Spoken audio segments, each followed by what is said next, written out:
Rajkot મનપાના suspend થયેલા અધિકારીઓ પર એસીબીનો સપાટો.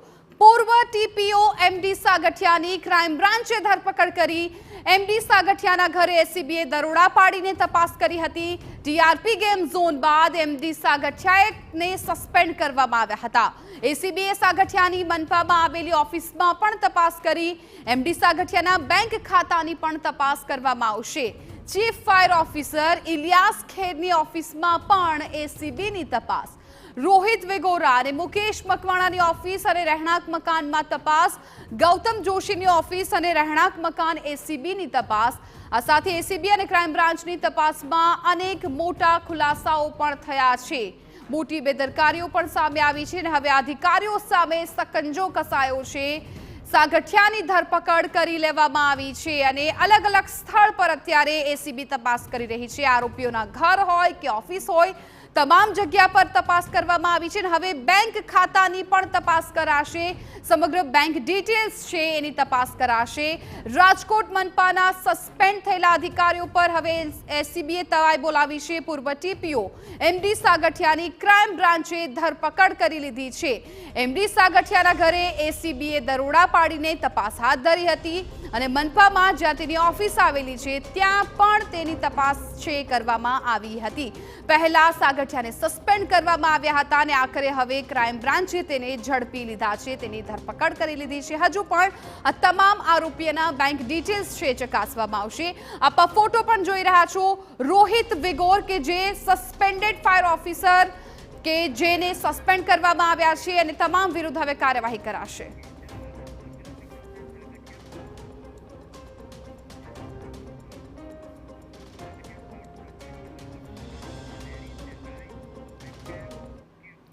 તો સાગઠિયાને હાલ તો ધરપકડ કરી લેવામાં આવી છે. હવે આખું કૌભાંડ છે એ કેવી રીતે કરતો હતો, એનું આખું સામ્રાજ્ય છે, શું હતું, અત્યાર સુધીમાં કેટલા ભ્રષ્ટાચાર કર્યા છે, તમામ વિગતો આપના સુધી પહોંચાડવી છે.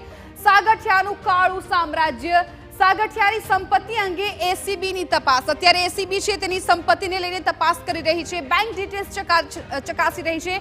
75,000ના પગારદાર સાગઠિયાની જંગી મિલકતોનો પર્દાફાશ થયો છે. 75,000 પગાર, પરંતુ મિલકત મોટા પાયે.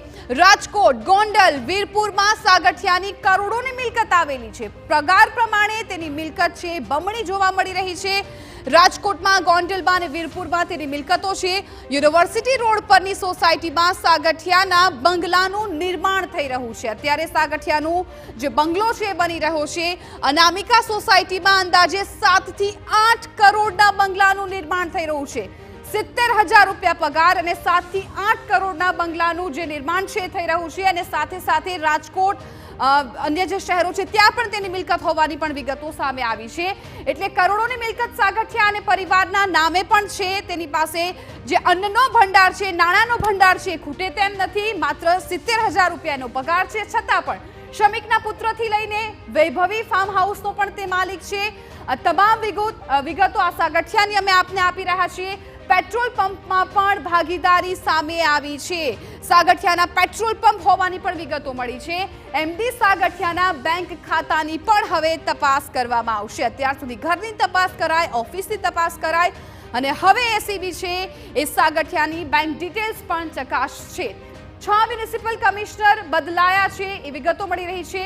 સાગઠિયાના પાપનો ઘડો છે ભરાઈ ગયો છે. 6 મ્યુનિસિપલ કમિશનર બદલાયા છે. 10 વર્ષથી ટાઉન પ્લાનર સાગઠિયાનું એક ચક્રી શાસન હતું. કમિશનર બદલાયા, પરંતુ સાગઠિયા 10 વર્ષથી ત્યાં એમનેમ રહ્યા, તેનું શાસન ના બદલાયું.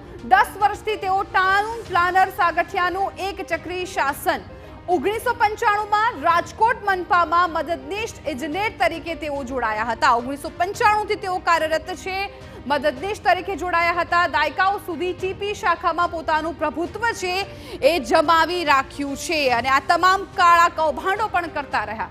2019થી 2023 સુધી ઇન્ચાર્જ ટાઉન પ્લાનર તરીકે તેમણે કામ કર્યું.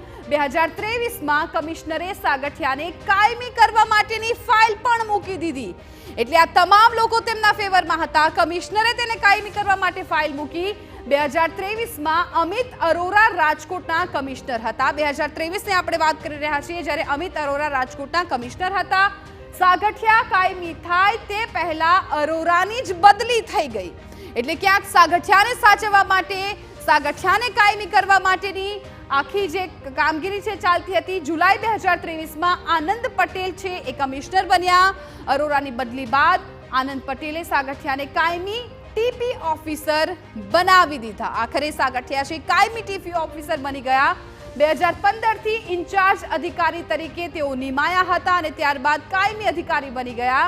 2023માં કાયમી અધિકારી તરીકે તેમને નીમવામાં આવ્યા હતા। એટલે આ તમામ લોકોના મદદથી સાગઠિયા છે એ કાયમી બની ગયા અધિકારી અને અત્યાર સુધીમાં જે તેમણે કાળું નાણું ભેગું કર્યું, લોકો સાથે ભ્રષ્ટાચાર કર્યો, એ તમામ વિગતો પણ હવે સામે આવી ગઈ છે।